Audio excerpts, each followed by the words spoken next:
No. Let go. Help. It was just as I was returning from work, exhausted from overtime, that I was suddenly seized from behind in a tight grip, losing my freedom of movement. I tried to call for help, but a large hand covered and sealed my mouth. Despite desperately trying to escape, I couldn't break free from the firm grasp. Eventually, I was dragged into a dark, cramped shed in the garden. I felt my life was in danger. Oh no. Someone help me. Calm down, it's me. The voice of the person holding me down from behind reached my ears. Recognizing the familiar voice, I stopped resisting. I cautiously turned around, and through a slight opening in the shed door, I saw the face of my brother-in-law illuminated by the light. I'm sorry for doing this so suddenly. But this was the only way. The one restraining me was my brother-in-law. His apologetic expression was deadly serious, and it was clearly no prank or joke. Seeing that I had calmed down, he gently removed his hand from my mouth. Brother, why? It didn't seem like a joke, but I didn't understand the reason. As I asked why he had done this, a rattling noise came from outside. My brother-in-law put his finger to his lips to silence me and stared in the direction of the noise. Be quiet. They're coming. Who are they? Confused, I remained silent, and then I heard voices from the other side of the shed. I had never imagined I would hear such chilling things. I am Vanessa. I'm a 32-year-old office worker living with my husband, Patrick. I met my husband at the gym we both attended. I was struggling to use the training machine when he helped me out. He was considerate, kind, and had a charming personality, and we quickly hit it off. We were quickly drawn to each other, and it didn't take long for us to start dating. Our relationship was going smoothly. The time we spent together was enjoyable, and I naturally started to think about our future together.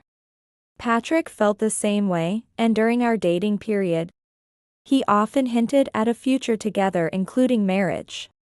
I vividly remember how happy I was when he actually proposed. However, our path to marriage wasn't smooth. His mother was strongly opposed not only to our marriage but even to our dating. Whenever I tried to greet her, she would refuse, saying, "I can't believe my precious son is being seduced by a woman of unknown origins. I will never approve of your marriage or even your dating. Break up with Patrick immediately." Despite being consistently rejected, I didn't give up and kept visiting with gifts. Though I was never even allowed inside the house. As months of opposition passed, various life changes like a job switch and the passing of my parents drastically altered my circumstances. As my mental resilience waned, the opposition that I had once faced head-on became increasingly difficult to bear. Patrick also seemed disheartened. I almost gave up on our relationship when, against all odds, my husband, who had once been dismissed regarding both marriage and dating, said, "I'll convince her. I promise." In the end, his mother approved our marriage. It was unbelievable. I had thought our future together was hanging by a thread, so the relief brightened my spirits. When we heard the news, we jumped for joy together. I was especially grateful that he had convinced his mother to accept me. That's how we finally embarked on our married life. However, even after our marriage, I never met his mother face to face. Our wedding involved only taking photos without a ceremony. And she said there was no need for greetings or contact. Since being driven away, I hadn't spoken a word with her. While Patrick occasionally visited his parents' house alone, I always stayed behind. Once I asked if I should greet her, but he simply replied, "It's okay." Perhaps his mother was still rejecting me. Considering the past opposition, I suspected she might not have accepted me at heart. Thinking it best not to force a greeting, we continued our peaceful life together. Then one day, we received a call from his mother. She had injured her leg and couldn't walk properly. Until then, only Patrick had been called to her house, but this time, she urgently requested my presence as well, and we headed to his parents' house together. Facing his mother for the first time in years, I felt tense. It's been a while, Mother. I'm Vanessa. My voice trembled slightly with nerves. His mother, with her leg bandaged, looked at me with the same sharp gaze she had years ago. Yes, it's been a while. I've been hearing about you from Patrick. Vanessa, I didn't accept your relationship with Patrick until now. But let's put all that behind us, shall we? She smiled as if to encourage me. Put it behind us? It was more like she had been the one rejecting from the start, but I remained silent and listened. It would be good if we could become a proper family now. Then you'll be more comfortable living here, right, Vanessa? Her tone was somewhat commanding. Was she suggesting that I move in and take care of her? Having been opposed in both marriage and dating, and having never spent much time with my mother-in-law, I didn't have a great impression of her. And now, suddenly, she was talking about living together. I couldn't easily agree. When she went to the restroom, I quietly appealed to my husband. I can't do this. I might visit occasionally, but I've never really talked to her before. And she's been opposing us for so long. I can't just start living together all of a sudden. Like during our marriage, I hoped my husband would decline for me. However, instead of showing any sign of retreat, he placed his hands on my shoulders. Don't say that, think about it. This could be a chance to deepen the relationship between you and my mother, Vanessa. You wouldn't want to keep having tensions with her, right? That might be true, but if you take care of my mother, I'm sure she will come to appreciate you more. She said she wants to let bygones be bygones, so it will be all right. She's not the same person she used to be. I'm always on your side, Vanessa, so let's try this together. Hearing this from my husband, who always tries to meet me halfway, made it even harder for me to refuse. Indeed, because of the past opposition, I didn't have a great impression of my mother-in-law. But what my husband said made sense. If I don't make an effort to reach out to my mother-in-law, our relationship will never improve. All right.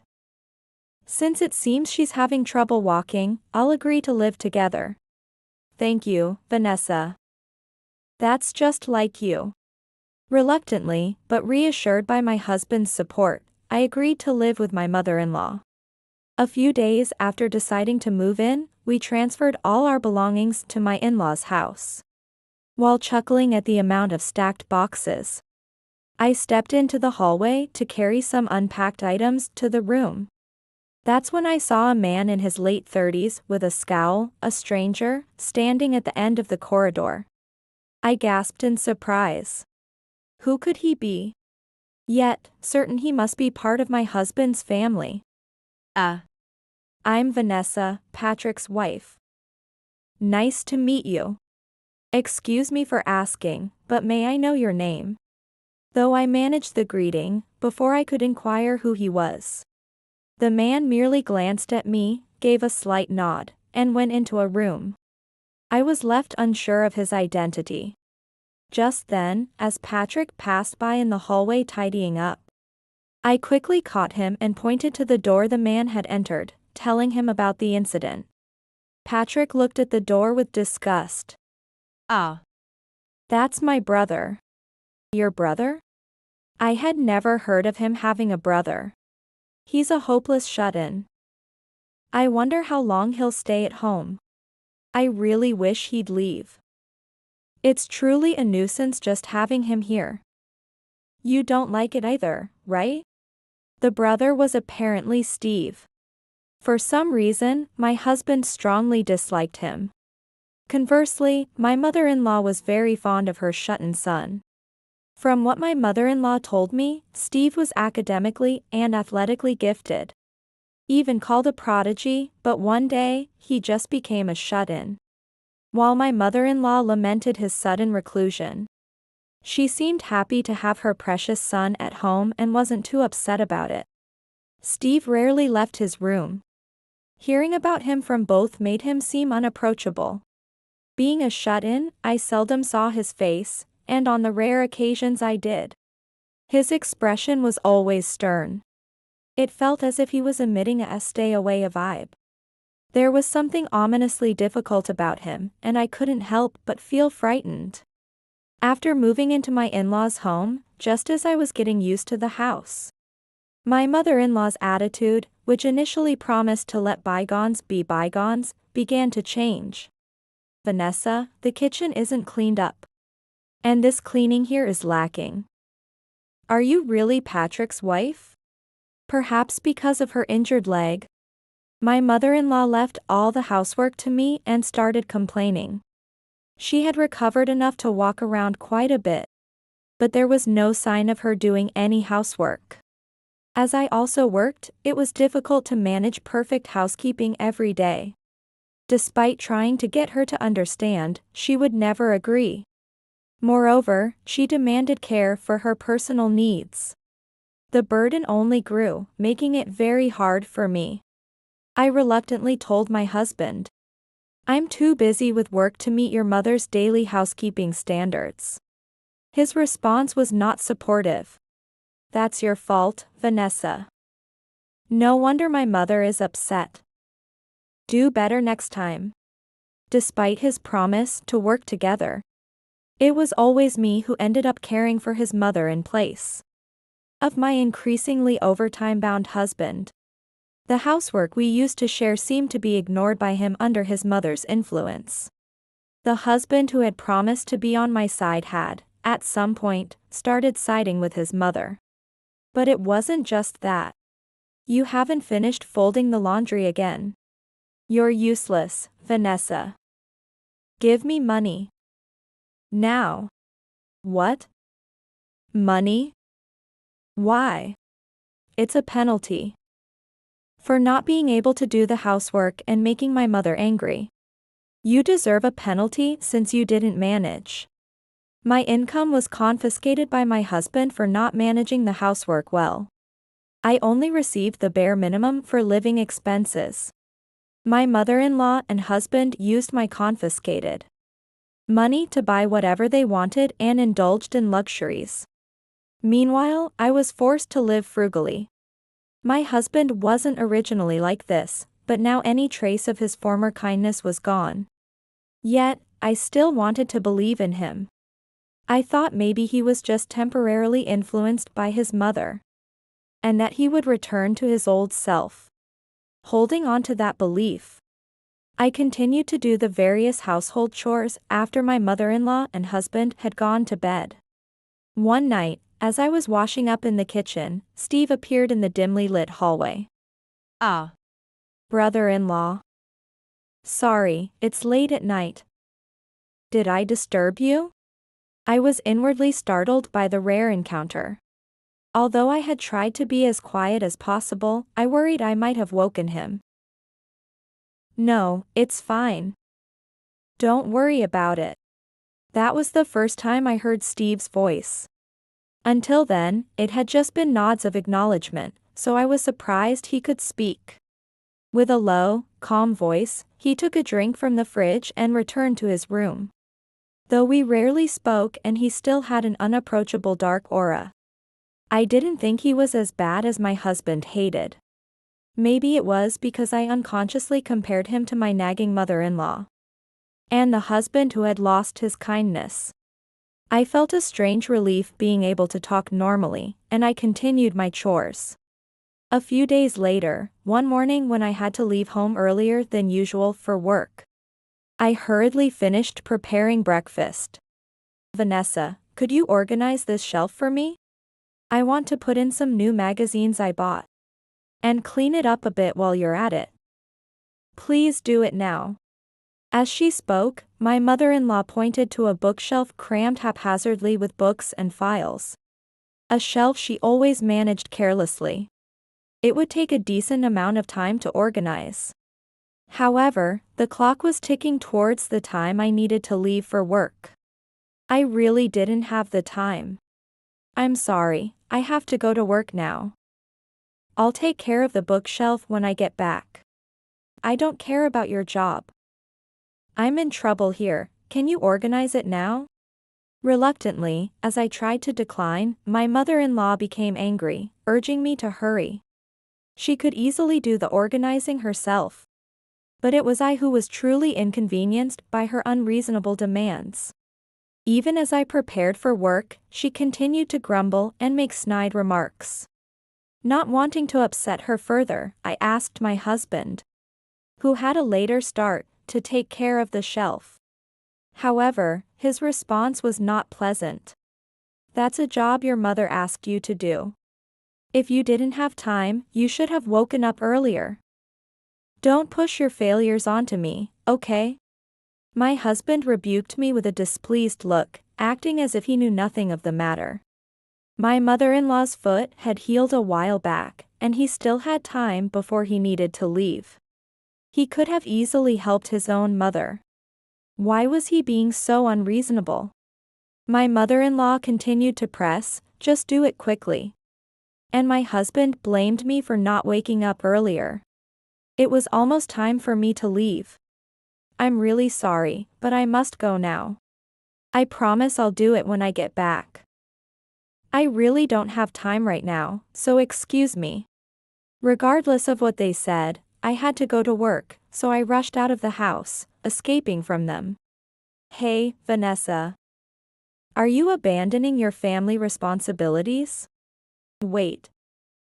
What is with that attitude? For a daughter-in-law. Their angry voices followed me even as the front door slammed shut. The hurtful words they had said haunted me all the way to work. Worn down from the morning's stresses and focusing my attention on my work, I returned home late at night after a long day of overtime. The imposing sight of my in-laws' house loomed before me. I dreaded to think how much housework had piled up. Once I opened the front door, I would be berated by those two again. I was so reluctant to return home that I didn't immediately reach for the door. Instead, I took a moment outside to breathe deeply and organize my thoughts. I decided to behave as usual once I got back. Just as I was calming my mind. What? Suddenly, I was seized from behind and my freedom was restricted. My eyes widened in shock, and for a moment I was voiceless. No. Let go. Help. I managed to squeeze out a cry for help, but before I could shout loudly, someone's hand covered and sealed my mouth from behind. Despite my desperate attempts to escape, I couldn't get away because I was firmly grasped. Finally, I was forcibly dragged backwards and shoved into a dark, cramped, large shed in the garden. There was someone behind me. What to do? I didn't want to be attacked. It's me, calm down. The calm, low voice of the person restraining me stopped my struggle. Cautiously, I turned around, and through a slight opening in the shed door, I saw my brother-in-law's face illuminated by the moonlight. I'm sorry for doing this so suddenly. But there was no other way. I won't do anything more, so please trust me and calm down. His face was dead serious. It didn't seem like a joke or a prank, and as I calmed my racing heart, I stopped resisting and he gently removed his hand from my mouth. Brother, why? While his seriousness was apparent, I didn't understand why he would do something like this. Just as I asked him, a rattling noise came from outside. It was coming from the direction of the house.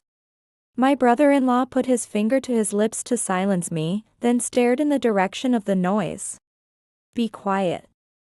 They're coming. They? As instructed, I stayed silent, and soon I could hear voices speaking from behind the door. I thought I heard a noise, maybe it's just my imagination. She should be coming home soon, but she's late. Really, Vanessa is worthless, especially at times like this. Once she gets back, we'll tie her up and make her listen. I'm so tired of dealing with her. Let's just get it over with. My husband and mother-in-law. Tie her up and make her listen. I knew they were talking about me, but what exactly were they planning? A cold sweat ran down my face. We'll catch her off guard as soon as she gets back, she'll be off her guard then. I know, we have to be careful not to let our guard down.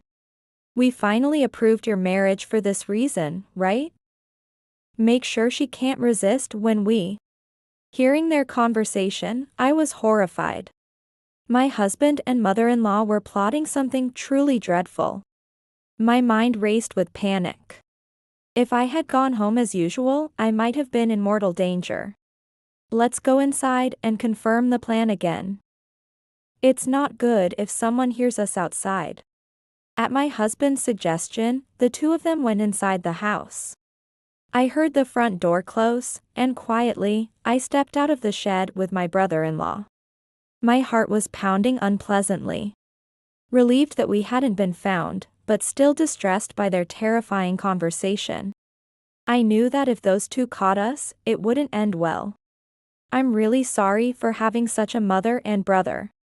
I'm ashamed as your brother-in-law to have put you in danger like this. With his voice hushed, my brother-in-law deeply apologized. I shook my head frantically. No, it's not your fault, brother. If anything, I owe you my life, thank you. But why were they saying such things? I'll tell you what I know later. Right now, we need to focus on getting out of here. Once Mom and Patrick are asleep, Vanessa, you need to escape as soon as possible. Despite being tormented, I had no recollection of them ever threatening my life. My brother-in-law's expression hardened, and he said, "Talking here increases the risk of them finding out." He was right. It was time to escape. We exchanged contact information and quietly entered the house once the lights were off. With my brother-in-law's help, I managed to gather the bank books that had been taken from me and packed a minimal amount of belongings to safely escape from the house. I rented a vacant hotel room and took the next day off work. Early in the morning, I received messages from my husband and mother-in-law saying, "It's shameful not to return home. Come back immediately." I ignored both. Finally settling down, I contacted my brother-in-law. After briefly updating him on my situation, he was relieved to hear I had escaped safely. When I asked what was really going on, he replied sternly, "Actually, I accidentally overheard Mom and Patrick talking about targeting your assets." Targeting my assets? But my salary had been confiscated by my husband and mother-in-law. That must be a mistake. My salary was confiscated. Wasn't there something else? Perhaps a large inheritance from your parents. They were targeting that. His words made me realize something. Indeed, there was another bank account. It contained a large inheritance from my deceased parents. They had been targeting that inheritance. According to my brother-in-law, Patrick had discovered my parents' inheritance while we were dating. And he used it to persuade my mother-in-law, who had been strongly against our marriage. Blinded by the prospect of inheritance, my husband and mother-in-law conspired. They pretended to be on my side to marry me, then planned to take every last bit of the inheritance. I felt a darkness before my eyes. Neither my kind husband nor the approving mother-in-law had ever existed. It was all a sham to seize the inheritance. I'm really sorry for having such a terrible family. Actually, the reason I became a recluse was also because of family issues. He had been interfered with by his mother in his career and marriage prospects. His desired job was ruined by his mother's daily complaints to the company, claiming it wasn't suitable, and his potential wife was harassed persistently. Constantly demeaned by his brother, my brother-in-law lost hope and secluded himself at home. But this incident has been a wake-up call. If I stay under the roof of a parent who could harm their son's wife, I'll end up ruined too. I'm going to leave home, inspired by you, Vanessa. His voice sounded determined. Fortunately, as a former prodigy, my brother-in-law had talents that would make employment easy. And he had been receiving some passive income, which he partially gave to his mother. Apparently, my husband had been jealous of his brother, who was not only talented but also favored by their mother from a young age. I will also take steps to cut ties with my husband and mother-in-law. Please take care too, brother-in-law. I needed to settle things soon. With resolve, I ended the call and headed to the city hall to pick up a divorce form. It was the first step in separating myself from them. After living in the hotel for a few days, I set up a new home and went to work daily. I still received messages from my husband and mother-in-law, but I ignored them all. However, an incident occurred. Frustrated by not being able to contact me, my mother-in-law and husband actually stormed into my workplace. That woman has run off with our precious money. Vanessa is here, right? Let me talk to her. Your money is my money. Let me set the account for the salary deposit. Upon entering the company, they started causing chaos, knocking over plants and banging on walls, demanding me to come out. Their disgraceful behavior was more embarrassing than frightening. Unable to leave things as they were, I managed to calm them down for the moment and, with permission from my boss, arranged a meeting in the conference room. Since the situation might become unmanageable alone, I asked my boss, who had been supportive when my parents died, to be present. He kindly agreed. In front of my indignant husband and mother-in-law, I presented the divorce papers. Please sign the divorce papers. I will not return to you. I had always carried the pre-filled divorce form, ready for my husband to sign at any moment. After I stated this clearly, my husband scoffed at me. Divorce? Ridiculous. You can't just run off with our money and expect a divorce. Do you think you can escape? I'll start from scratch and fix you. He banged the table and spoke angrily. I was not intimidated by his demeanor. The money you forcibly took from me isn't your income, Patrick. Besides, the money given to me was minimal. After all this, do you think you're the ones who are justified? So what? Money between spouses is shared. No matter how firmly I spoke, my husband and mother-in-law seemed unfazed, dodging the issue without any sign of regret, refusing to sign the divorce papers. I know everything. Even your plans to take the inheritance. My husband and mother-in-law flinched. How do you know about that? Their faces seemed to say, remembering their dirty scheme to seize the inheritance. Shall I file the divorce or call the police? Which would you prefer? Calling the police is an exaggeration. Yes, it's an exaggeration. It's Vanessa's fault for running away. They still try to justify themselves. I was astonished by their terrible gracelessness. My boss, unable to stand their twisted smiles, sighed deeply. Sir, madam. From what I've heard, what you're doing is not acceptable by any societal standards. What do you mean by barging into the company like this? It shows a lack of common sense. We could even call the police for your unauthorized entry. When the boss, who has a stern and imposing presence, threatened to call the police, both my husband and mother-in-law turned pale. There were no more excuses to be made. It seemed that my husband also felt this as he frantically scratched at his hair, sweat dripping down his face. Fine, I get it. I'll sign, okay? My husband grabbed the pen roughly and signed the divorce papers with sloppy handwriting. Muttering complaints, he kicked his chair and stormed out of the conference room. In a panic, my mother-in-law also hurried out. I apologized to my boss for the trouble caused by my family, to which he responded with a smile. It's okay. You can always rely on me. I was very grateful for his support. At least, I had obtained the signed divorce papers. I felt relieved now that I could finally walk the path of disengagement. Later, I decided to ask a lawyer to demand compensation from my husband. Actually, my brother-in-law had informed me that he had caught my husband cheating. The other woman was younger, and apparently, my husband had been visiting a hotel with her on the days he lied about working overtime. This explained the increase in his so-called overtime. Since I no longer felt love for him, I wasn't disappointed.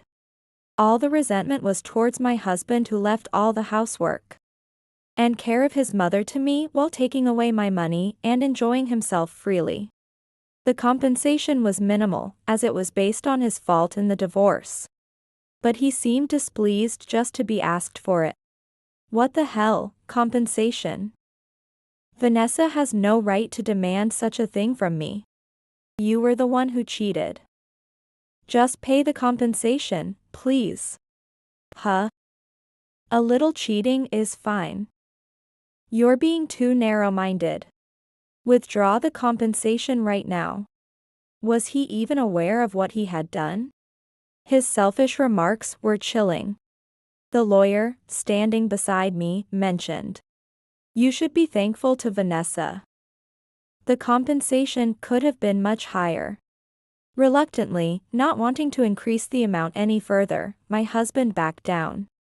"Please make sure the payment is processed. And from now on, please stay away from me for various safety reasons." Hinting at their earlier plots with my words. My husband silently grimaced as if he had bitten into something bitter. I looked at him with a cold gaze, feeling it was only natural. If they targeted me again, it would be unbearable. The lawyer nodded in agreement, and we decided to issue a restraining order against my husband and mother-in-law. Soon after, I received a call from my brother-in-law. It seemed he had successfully escaped from the family home. Thanks to his reclusive behavior, he was able to leave smoothly without being noticed. 2 days after his escape, my mother-in-law, in a frenzy upon realizing he was gone, called me. "Steve has disappeared. It's your fault, you must have instigated him." I responded calmly to her ranting over the phone. "I haven't done anything. Isn't it because of your overbearing interference that your son has left? Moreover, you should keep your promise not to approach me. The lawyer has told you that you must not come near me." After I sharply put her in her place, my enraged mother-in-law lost her momentum and fell silent. I hung up the phone and blocked her number. I would never disclose my brother-in-law's whereabouts. She should reflect on her own actions. Sometime later, I learned that my husband had intended to marry his affair partner and had brought her to the family home. However, tired of the lack of money and the incessant nagging from my mother-in-law, she eventually broke off the relationship with him. Likely, they hadn't saved enough because they were counting on my inheritance. My mother-in-law and husband are living together. But because they used to splurge with my income, they've developed a habit of wasteful spending and can't seem to lower their standard of living. Apparently, they impulsively buy unnecessary things and are struggling financially. Moreover, since they lost me, who acted much like a housekeeper, they hardly do any housework and live lazily.